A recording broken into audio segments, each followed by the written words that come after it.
There are at least two definitions of liberty in politics. I will use these two iconic symbols to make my point. One is the Statue of Liberty, and the other one is Liberty Bell.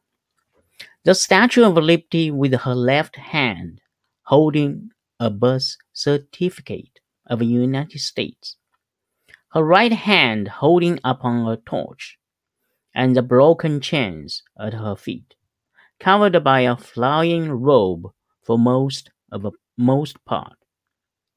The broken chains at her feet symbolized various shackles that restrict people's freedom.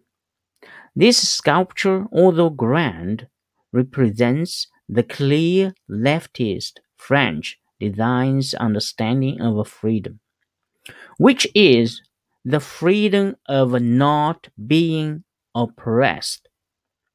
As for who the oppressors are, it mainly depends on who has the loudest voice, who can dominate public opinion. Oppressors can be slave owners, monarchies, dictators, and the three major powers: capitalisms, Jews, whites, patricians, foreigners, infidels, or British and American imperialism, straight, conservatives, Christians, even police, and so on.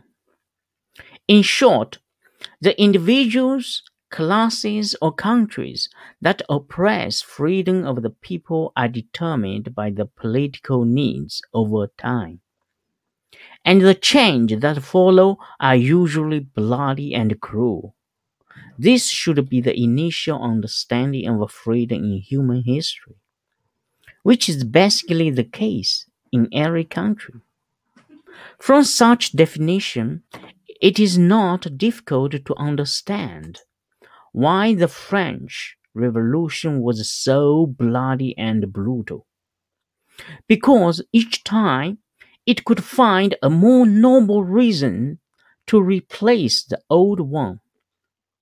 They can always easily find new oppressors in the society for the ultimate freedom.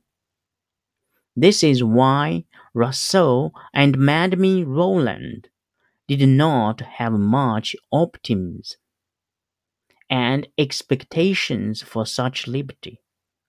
Rousseau had said, "Man is born free, and everywhere he is in chains." And Madame Roland said, "Oh, freedom, what crimes are committed in your name?"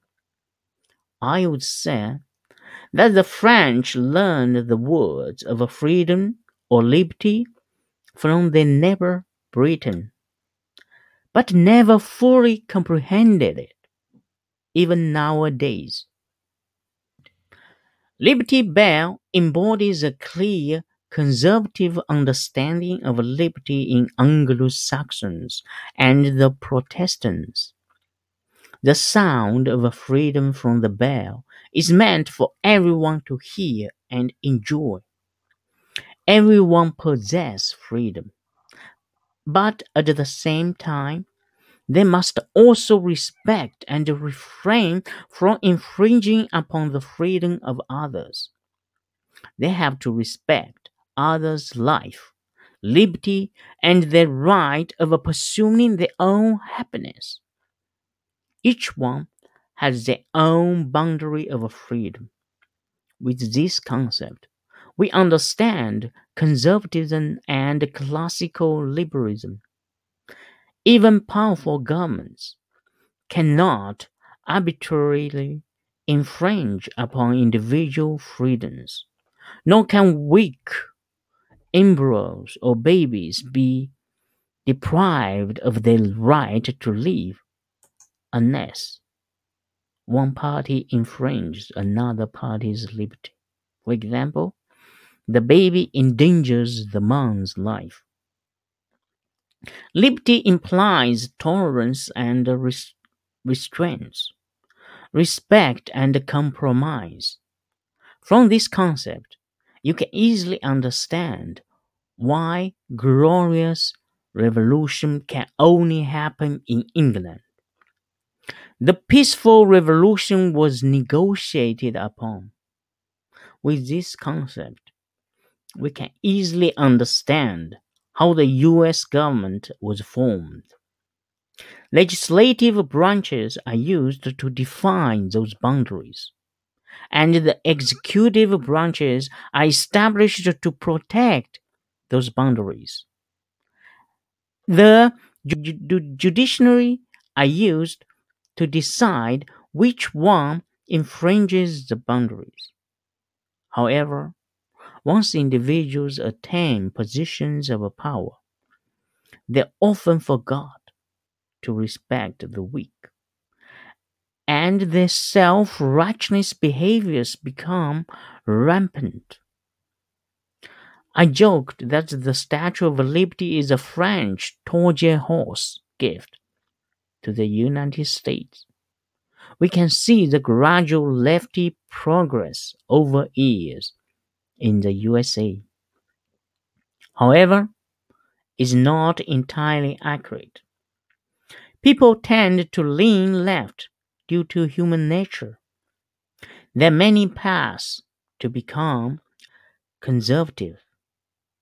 I explained those in detail in my new book, What Americans Can Learn from Chinese History, published on Amazon Kindle, if you are interested. I will talk more in the next video. Please subscribe and like. Thank you.